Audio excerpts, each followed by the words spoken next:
habits because that's in their culture. Can I tell you, you've picked up a few things in life that God is not pleased with. So in order to say, I'm not going to deny you the promise, I just got to purge you of it.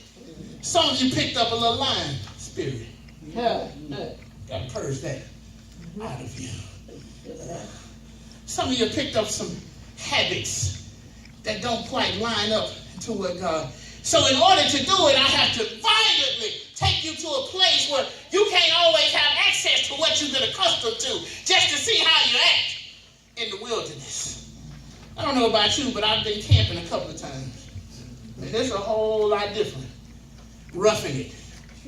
Like I used to consider roughing it going to a hotel with a number in the name. Say that's rough. Super 8s, Motel 6, Lucky 7s. That is roughing it. But I went on Amen, Pastor. a Camp Jubilee. A Boy Scout Camp Jubilee. Jesus. And we got out there and it was just space and dirt. And they said, okay, y'all unpack your tents and get your sleeping bags out. And my immediate response was, cool, where are the restrooms? What are restrooms? The little forest ranger, in the most nicest way he could, he said, you see those trees over there? I just be careful. What? Y'all ain't got no portables? We have a forest. Yeah. You can pick a tree you choose. Because it is in the wilderness, exposure comes out of you. That there are some things that you will have to face in wilderness situations that you're not accustomed to.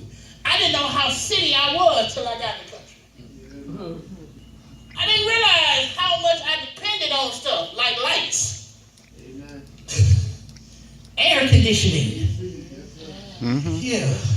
walls and windows.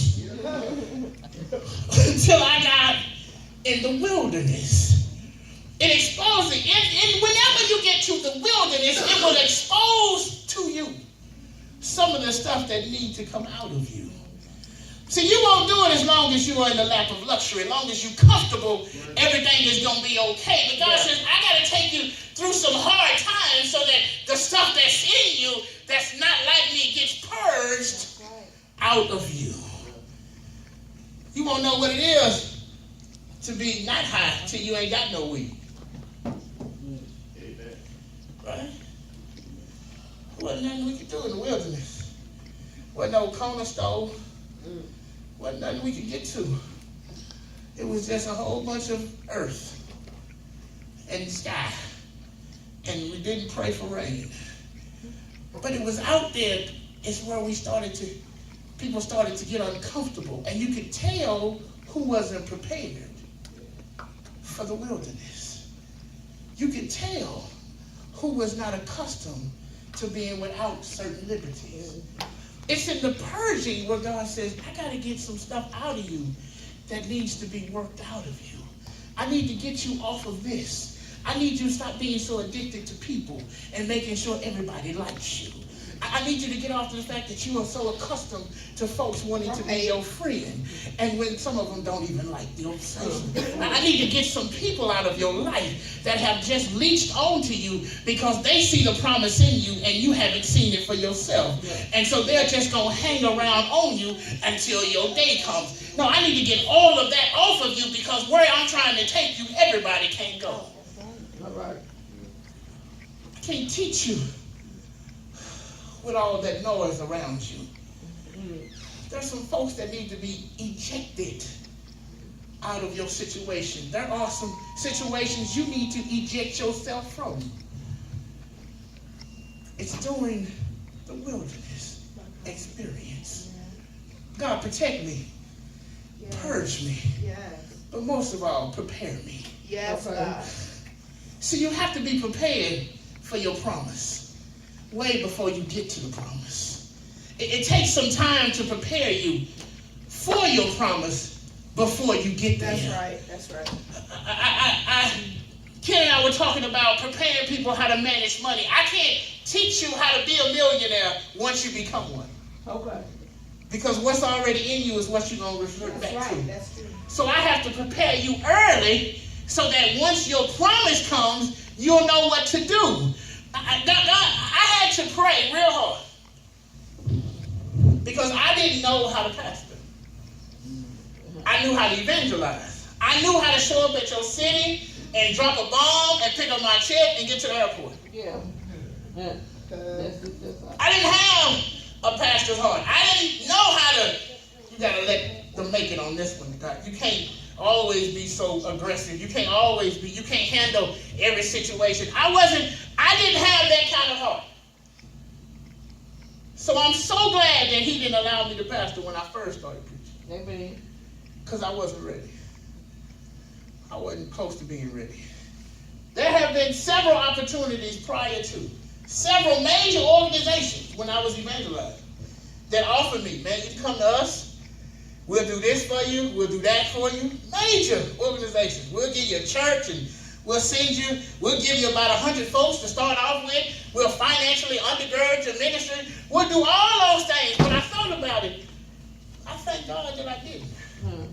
Because I wasn't prepared for it.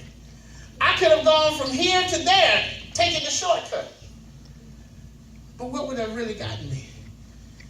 Because I wouldn't have been happy. Yeah. And I'd have been under somebody else's control. Because he had to prepare me for what my assignment was. So I believe and I thank God for allowing me to take the long route. So this morning I just want to encourage you, it's the long route. Yes, you've been doing that for 5 years. Yes, you've been actively trying to participate in church. Yes, you've been going about this thing, trying to get your record out. Yes, you've been going about this thing, trying to have a good relationship. Yes, you've been going about this thing, trying to make sure that my family is good. All of those things were right. It's just taking you the long way to get there. Because God says, I couldn't have taken you the short route. Because you may have gotten scared. Yeah. And ran back to what you thought was comfortable. God said, I can't take them the shortest route because when they meet some adversity, and surely adversity is going to come, but at least taking the long route, I can teach them how to handle adversity. I can teach them not to quit so fast. At least they can see 2 or 3 things that happen and know that I'm still with them. The Bible says on their way, he gave them a cloud by day to follow and a torch by night to stay warm. At least during these times, you can see that I've never left you. Yeah. Yeah. But it's by taking the long route to get there. I'm always going to be with you. You just got to let me lead you. Because my time is always going to be on time. It just not be your time. Right. Yeah. Right. My time is always going to be right. Yeah. It just may not be yours. You want a husband? He's coming. But I got to bring him the long route. Because you may not have been prepared to be a wife. He may not be prepared to be a husband. But it's just got to come the long route. You want a successful business? It may not come overnight. I get leery when folks say we can make you a millionaire overnight. Why? What does that come with? And how much I have to give up of myself in order to do that? Because anything that's made that quickly can be gone just as fast. Amen.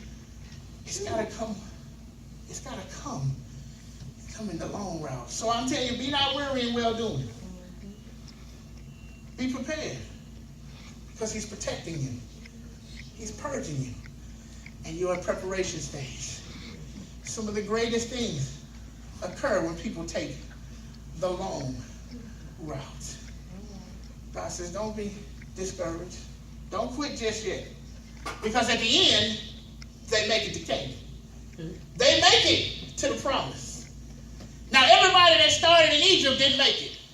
Can I tell you, some folks that started out with you ain't going to get there. Because they're not supposed to. Everybody that walks with you right now, they may not make it to the promise. It took 40 years because some folks had to die off. Yeah. Right? Some folks wasn't going to build for the journey. Right.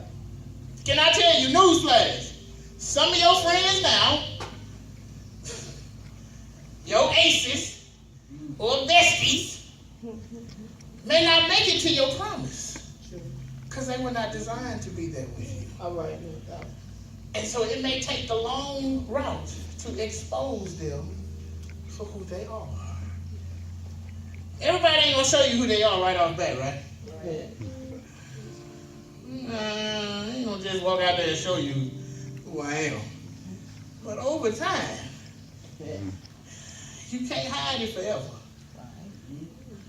So it may take the long route, just so you can see who folks are that are around you.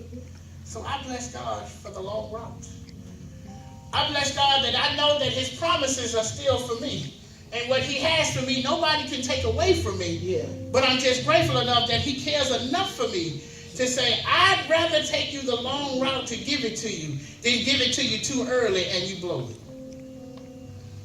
Well, I'd rather wait and let you work through these issues. all right now, Pastor. I'd rather wait. Yeah. So that you know that I'm with you. You say, well, why every week so-and-so got to come get prayed for? And why every week they got to always deal with this? And why every week he got to always remind? Because every week something comes up. Yes. And every week life changes. Yes, it does. But the ultimate goal is to get us to that place. But he's got to do it through some steps. The Bible says the steps of a good man are ordered. Sometimes those ordered steps take you the long way around. You got to be prepared for the long route. Amen? Amen. Everybody stand in. Come on.